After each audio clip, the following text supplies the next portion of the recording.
It's not past my bedtime. I'm just waking up. Yeah. Well, it depends what time zone you're in. Tell me when you feel comfortable. When I feel comfortable. Yeah, right. Keep turning it down towards your chest. Well, yeah, because I want to read. I want to be able to read. Cheers for David Barsamian. Yes, let's. We interrupt this program from the Laughing Goat Coffee House in Boulder, Colorado, to bring you this breaking news story from TIBC, the Truth in Broadcasting Corporation, from our secret, underground, undisclosed headquarters in Area 51 in Nevada. I'm Dick Veneer, your glib and banal anchor of Facade News, the 24/7 newscast dedicated to keeping you in the dark. We go straight to the surface of a story and we stay there. No one can challenge our in-shallow reporting. We're motivated by the highest standards of journalism. We deceive, you believe. Ladies and gentlemen, brothers and sisters, an amazing story coming across our news desk at this very moment. According to KGNU, an obscure radio station in Boulder, Colorado, they are reporting that Ben Bernanke, Hank Paulson, Alan Greenspan, Timothy Geithner, Larry Summers, Robert Rubin, Lloyd Blankfein, and other government officials and bankers have been arrested for financial crimes against the American people. Wow. They were found under a bunker, hidden under the Beat bookstore, under a huge mattress with trillions of dollars in cash and a stash of Kenny G CDs and World Federation DVDs and scores of Papa John pizza boxes. They were taken into custody by a heretofore unknown group calling itself BULF, the Boulder Liberation Front. Peters, a so-called spokesperson for this group, who would not give his first name incidentally, said this action is long overdue. We're dedicated to nonviolence and did not use force, but we had to act, he said. We're sick and tired of waiting for the Justice Department to act and put these people behind bars where they belong. They must face justice, he said, his voice rising in indignation. The prisoners, shackled in orange jumpsuits and with black cloaks over their head, were later reported to have defiantly shouted to their captors, "Do you know who we are? We are the smartest guys in the room. We are the masters of Wall Street, the masters of the universe." And then, inexplicably, almost every one of them burst into tears and said, "We want our mommies." If convicted, they will serve time at Guantanamo. You'll recall the infamous U.S. prison camp that was returned to Cuban sovereignty late in 2012. It looks like curtains for the former smartest guys in the rooms. Their heads were bowed as they were led away by blue-helmeted peacekeepers of the BULF, the Boulder Liberation Front, headed by Comandante Ritchie, who would also not give his first name. I'm still Dick Veneer, your glib and banal anchor of Facade News. Stay tuned to Facade News for updates on this breaking news story on the TIBC network. Truth in Broadcasting. Remember, we deceive, you believe. You either watch our news or you will be watched. And now back to the Laughing Goat.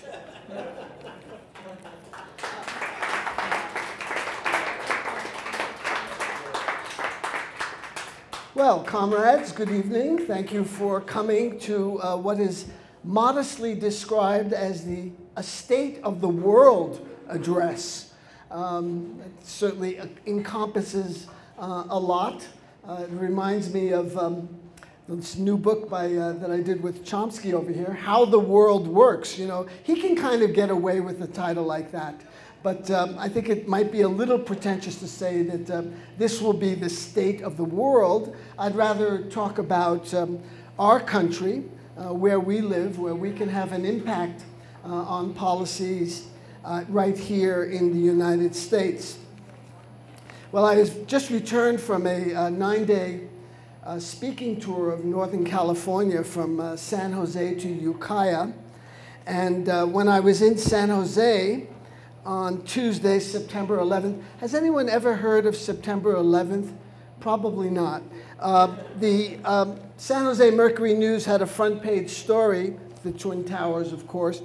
Will this wound ever be healed? And the answer to that is never. Not in your lifetime, not in your children's lifetime. This wound will be permanently kept open in order to justify a new aggression, new interventions, and a permanent war economy, which is, draining most of the discretionary money that happens to be in the federal budget. It's also doing something very serious right here in the so-called homeland. You get a glimpse of that every time you go to the Denver International Airport with pat-downs and invasive searches, strip searches, your luggage is looked into and the like. That's just the tip of the iceberg. It's very likely now that almost all of our electronic communications are being monitored and tapped, from emails to phone calls to cell phone calls. And the amount of surveillance that has increased ever since September 11th. All of these things always, of course, to protect us.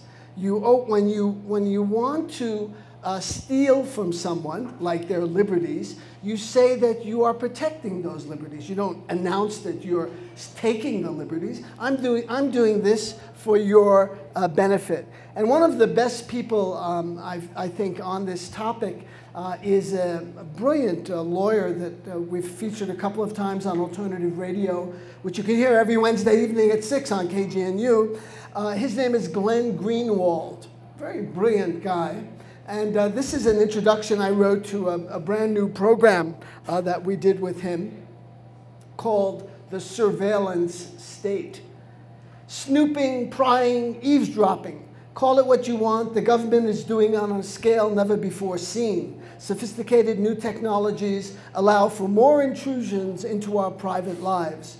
Beyond the ever-present cameras, there's deep data mining, nanosecond biometric identification, and drone aircraft in the skies above.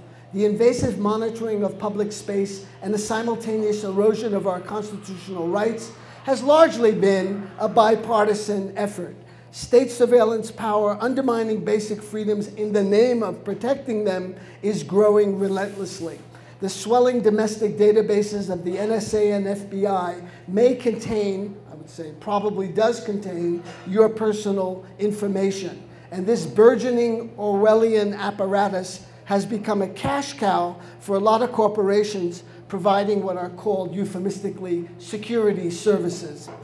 And according to Stephen Colbert, who with Jon Stewart apparently is the source of most information that people under 30 get about what's going on in the country and around the world, he observed, I'm quoting here, "There are bound to be casualties in the never-ending war on terror. One of them just happens to be the United States Constitution." Now, on September 5th in Charlotte, North Carolina, Barack Obama made his acceptance speech. And, you know, his standard Obama fare, soaring rhetoric, imagery, and the like, and articulation. You know, it's wonderful. As a former English as a second language teacher, you know, I appreciate, you know, having a head of state that can complete a sentence, knows what an adverb is, appears to be able to speak in a coherent fashion, particularly after 8 years of mumbling and us.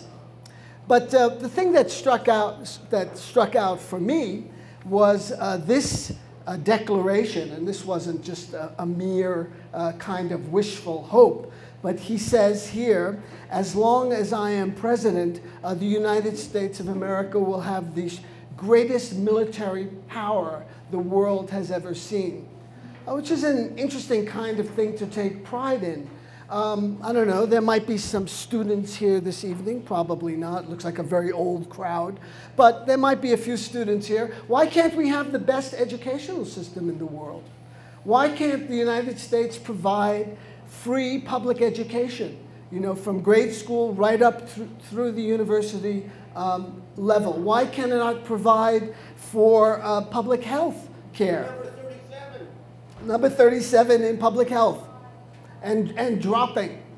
Why can't the United States have a cultural program so that poets and writers and dramatists and actors and others can can be supported in their arts and in the expression which enriches all of our lives, instead of many of them working, maybe as baristas or working in restaurants trying to make ends meet. Why don't we have the best environment in the world?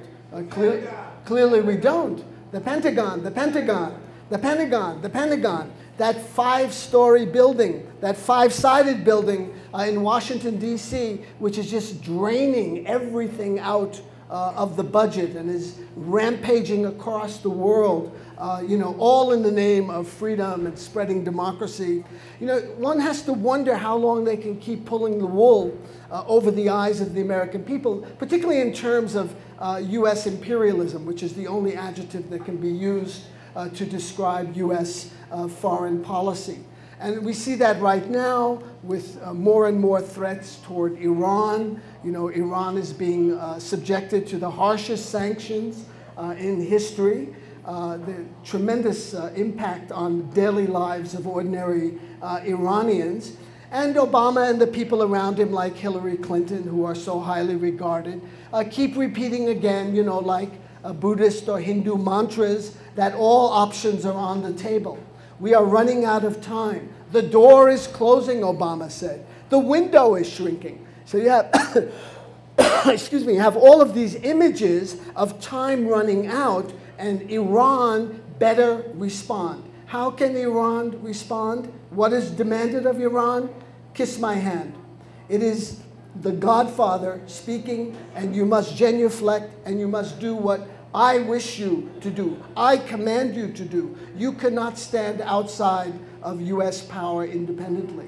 And so Iran, which in 1979 had a revolution, has been outside the U.S. hegemonic control, and that was a huge blow for U.S. Power in the Middle East. And it's never kind of forgiven Iran or has gotten over Iran for that matter. Thank you.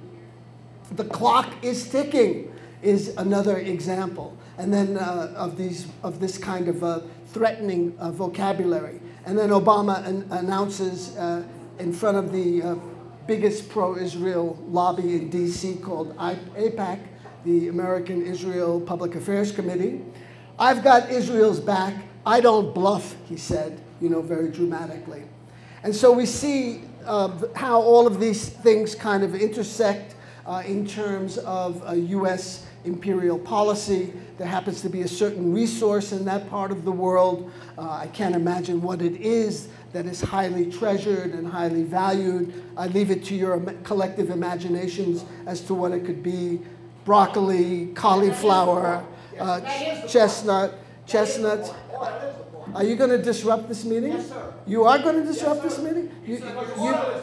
There is a question and answer period at the end. If you're going to disrupt the meeting, I'm not going to continue. He's very enthusiastic.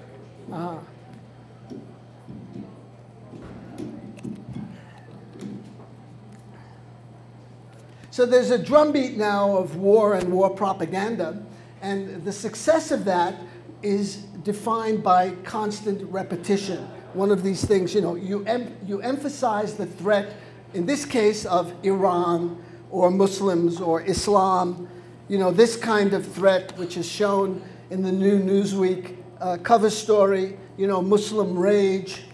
Here's another one, the agents of outrage. This is about, the recent demonstrations at U.S. facilities and embassies throughout the Middle East, and also in West Asia, in Pakistan, and in Afghanistan.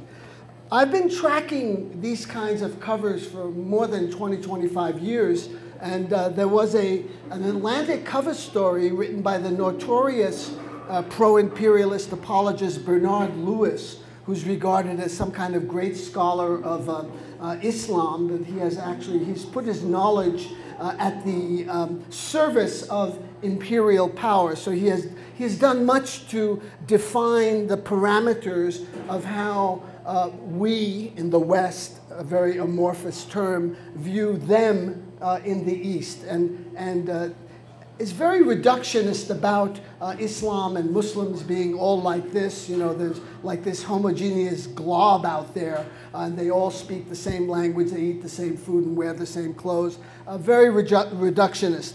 And so these magazine covers have been appearing with great frequency. But interestingly, it is timed around the collapse of the Soviet Union, when the US empire needed an official enemy. You see, you cannot constantly keep a population in a state of fear and justify a huge military budget without having a designated enemy. There has to be someone out there that you really fear. You know, and they tried a little bit with Gaddafi. That didn't work. They tried with Colombian drug gangs. Remember that? They were going to take over the United States, the Cali and the Medellin cartels.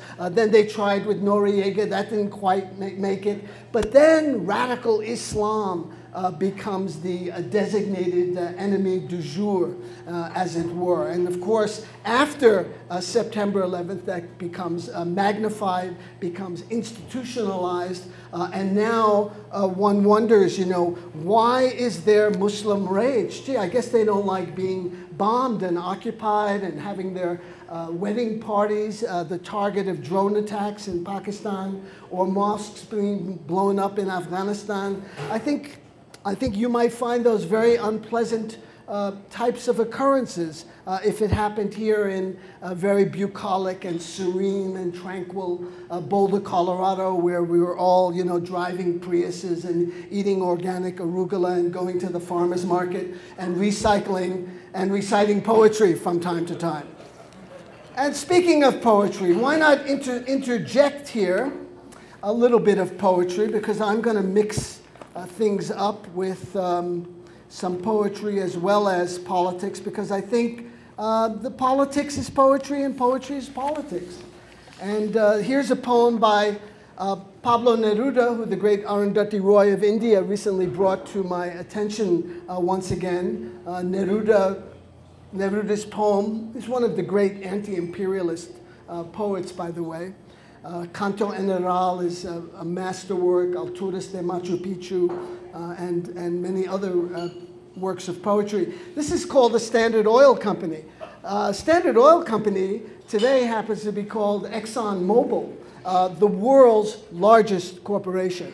Apple hasn't caught up yet, but ExxonMobil is the world's largest corporation. Standard Oil Company also became Esso at one time, before it became Exxon and then ExxonMobil. And going back into its history, right here in the state of Colorado, outside of Trinidad, right down I-25, you can see the historic site of the Ludlow Massacre, when John D. Rockefeller called out a bunch of labor goons, militia, Pinkerton Guards, to slaughter mostly immigrant mine workers there who were on strike. Neruda. Their obese emperors from New York are suave, smiling assassins who buy silk, nylon, cigars, petty tyrants and dictators. They buy countries, people, seas, police, county councils, distant regions where the poor hoard their corn like misers their gold. Standard Oil awakens them, clothes them in uniform, designates which brother is the enemy. A president assassinated for a drop of petroleum, a 1 million-acre mortgage, a swift execution on a morning mortal with light, petrified, a new prison camp for subversives. In Patagonia, a betrayal, scattered shots, a subtle change of ministers. In the capital, a whisper like an oil tide, and zap, you'll see how Standard Oil's letters shine above the clouds, above the seas in your home, illuminating their dominions. Pablo Neruda.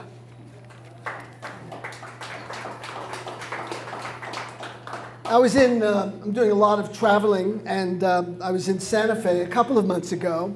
The city council there passed a resolution condemning any possible military aggression against Iran. And they had the audacity to actually publish, as part of the flyer, a map of the Middle East. Funny, the United States is nowhere in this map. It's about 8,000 miles away. But here you have Afghanistan, Pakistan, and Iraq, all neighbors of Iran. There's a New York Times headline from, well, a couple of months back. Iran seeks wider Mideast role. Imagine that. Why would they seek a wider Mideast role? Are they a Middle Eastern country? Do they have civilizational ties and religious and cultural ties with neighboring Pakistan and Afghanistan? Does Iran have very close connections with Iraq and Turkey as well? Of course they do. And it's natural that they would want to be involved in the affairs of their neighbors. But when it is a designated enemy of the United States, then those relations with neighbors is regarded in extremely pejorative terms, and all of Iran's motivations are considered to be nefarious and to be denounced by the likes of Cokie Roberts and Martha Raddatz and Diane Sawyer and the other great pundits of NPR and PBS, Charlie Rose, etc. Mark Twain wrote a book called The Mysterious Stranger almost a century ago. It's one of his least known books. But he said, next the statesman will invent cheap lies, putting the blame upon the nation that is attacked. And every man will be glad of those conscious soothing falsities and will diligently study them and refuse to examine any refutations of them. And thus he will, by and by, convince himself that war is just and will thank God for the better sleep he enjoys after this process of grotesque self-deception. Next, the statesman will invent cheap lies. And of course, the propaganda system magnifies those lies, amplifies those lies until they sink into the aquifer and then are regurgitated as what is called conventional wisdom, or as the way the pundits put it, as everyone knows. You know, when you ever hear that term, as everyone knows, you know, you should be like really on alert that they're about to hornswoggle you or buffalo you.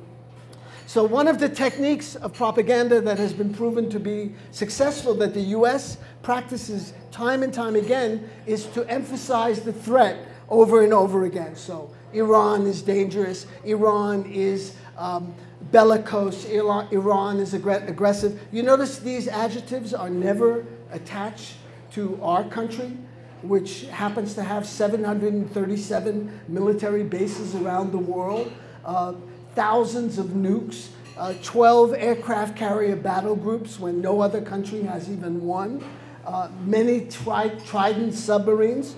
You know, we don't have an educational system that's really working. I just got back from California. 11,000 teachers have lost their jobs there. But we've got plenty of money for the gold-plated military that is given a carte blanche by the Democrats and the Republicans. It's really a remarkable policy. When it comes to imperialism, there's practically no daylight between these two so-called political parties, these so-called representatives of the people. You know, they're more representatives of Northrop Grumman and Lockheed Martin and Boeing than they are of you or your parents or your friends or your relatives.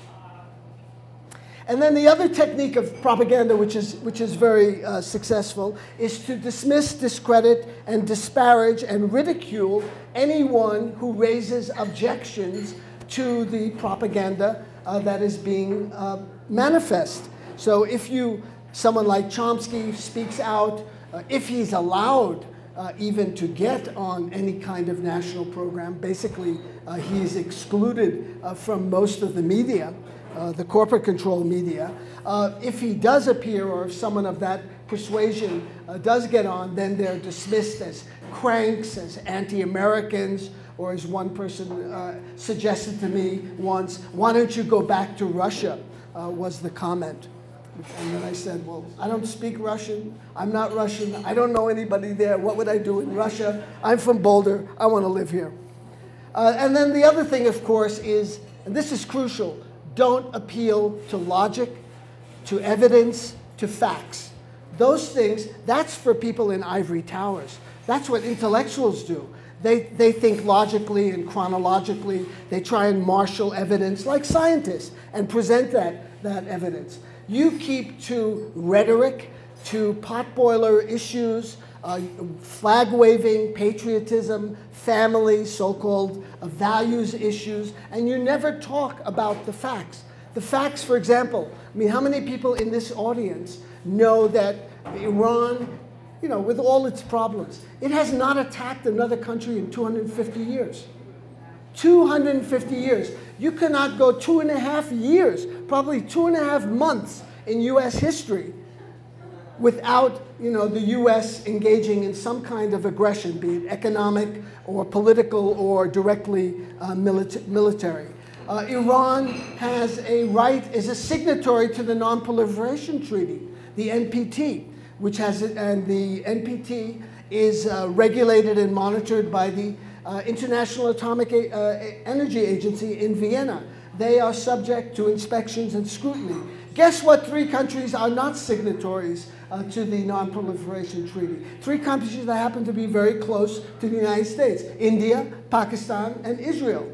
They didn't sign the treaty. They have nukes. They have a permanent get-out-of-jail pass, and the US says nothing about them. Thus proving, once again, that if you're allied with the master, you get all kinds of perks and privileges, and you're not subject to international law or any kind of sanction, be it moral or otherwise. And then finally, drive home the message, constant repetition. All of these things, I think, you know, really the corporate control media do much to promote, to distort, and leave people with a sense of absolute helplessness, bewilderment, befuddlement. Gee, what is it with those Iranians? Every single article on Iran, almost without exception, is couched in very negative vocabulary. You'll notice that. You know, Iran says no, Iran denies, Iran refuses, Iran ignores. You know, you don't see those kinds of adjectives attached to the US or its allies. Now I want to move on again to actually what is not just a media issue, but a real human rights issue, and that is Bradley Manning, who is facing court-martial, possible execution or life imprisonment for violating something called the Espionage Act. Bradley Manning, for those of you who don't know, a US private who is being accused of leaking thousands of secret documents, US government documents, to WikiLeaks, who then put them on the internet. And it's interesting, I think, to point out that it's these documents that are kept secret and classified from you. You, the American people, are not to know about what's going on behind closed doors. You're not supposed to know what the embassy in Cairo is saying to the US embassy in Tunis about the Ben Ali dictatorship in that country. So there's a lot of evidence that, in fact, these revelations, which were published, incidentally, in The Guardian, Der Spiegel, and the New York Times, none of those journals, nor should they be, are facing prosecution. But Julian Assange and WikiLeaks has been singled out by the Change You Can Believe In administration and its Attorney General Eric Holder for special prosecution. They're dying to get their hands on Julian Assange. Now, in 1917, during another period of American jingoism, hysteria, World War I, Woodrow Wilson, also regarded as a liberal in that era, passed the Espionage Act.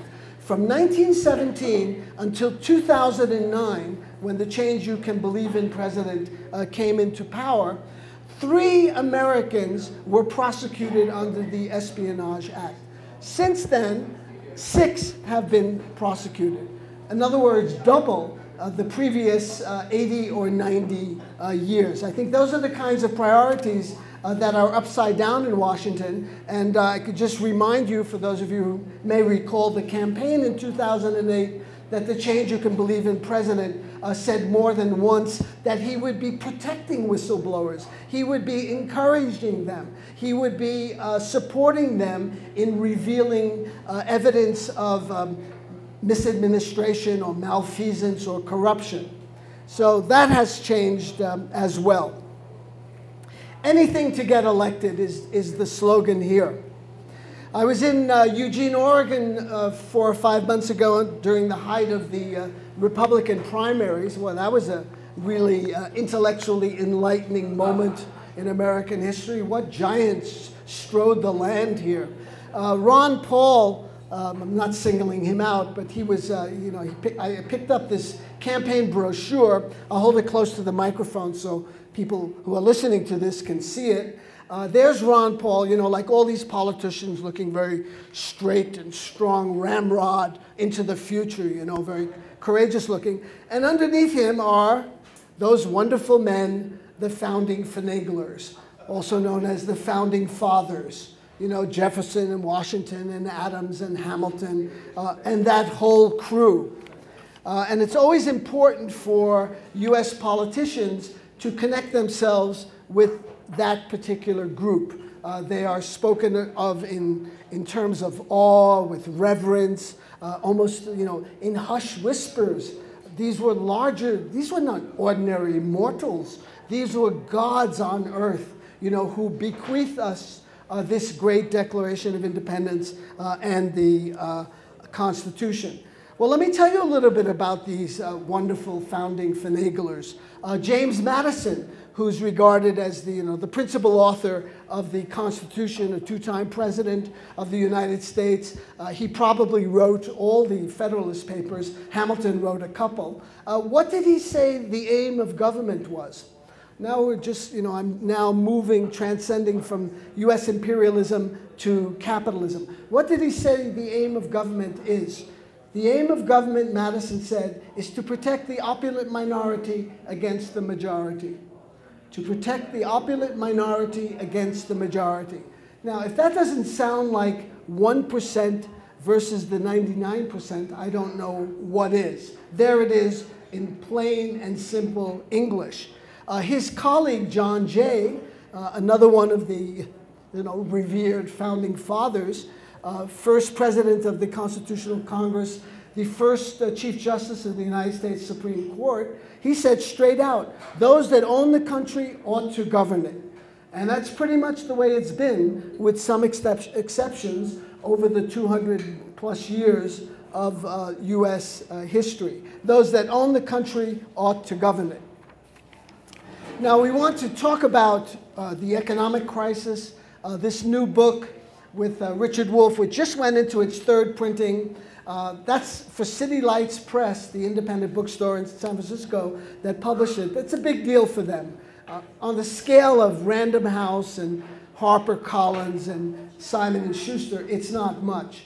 But it is getting out there. We were on C-SPAN last weekend. We'll be on C-SPAN Book Notes again this weekend if you'd like to see the discussion at City Lights bookstore in North Beach in San Francisco.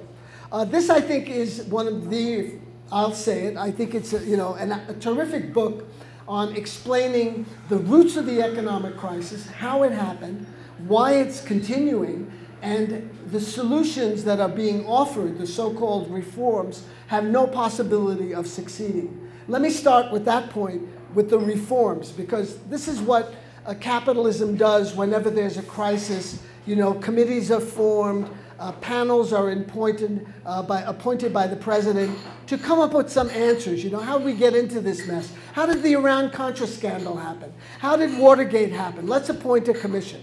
So commissions are appointed, but the problem is that most of the commissioners or the people on these commissions are directly implicated in the crimes that they're investigating and are supposed to be regulating. So there's a terrific article by Matt Taibbi in Rolling Stone that came out a few months ago about the Dodd-Frank bill. Have you heard of the Dodd-Frank bill? That's the bill that was to replace the Glass-Steagall Act, which Clinton repealed in 1999. It was going to put the screws on the financial wizards on Wall Street, you know, the private equity funds, the hedge fund operators, the managers of the big investment banks like Goldman Sachs, Lloyd Blankfein, who announced to the American people that the work Goldman Sachs is doing God's work. It's a direct quote, doing God's work on this earth. That's what Goldman Sachs is up to. Imagine how the goddess might feel. Someone who I've interviewed several times on this particular question, incidentally, she was most irate to hear that her name was being used once again in vain. She says that I don't bless countries, I don't bless individuals. Let them carry on, but they shouldn't use my name in vain like that.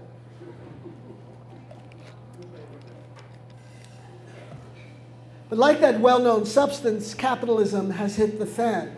And so now they're scrambling, trying to find some kind of fix for the millions of people who are out of work, the 12 million who have lost homes, the 10 million whose homes at this very moment are underwater. That is to say, their mortgages are worth less than the market value of their homes. So they're in great danger.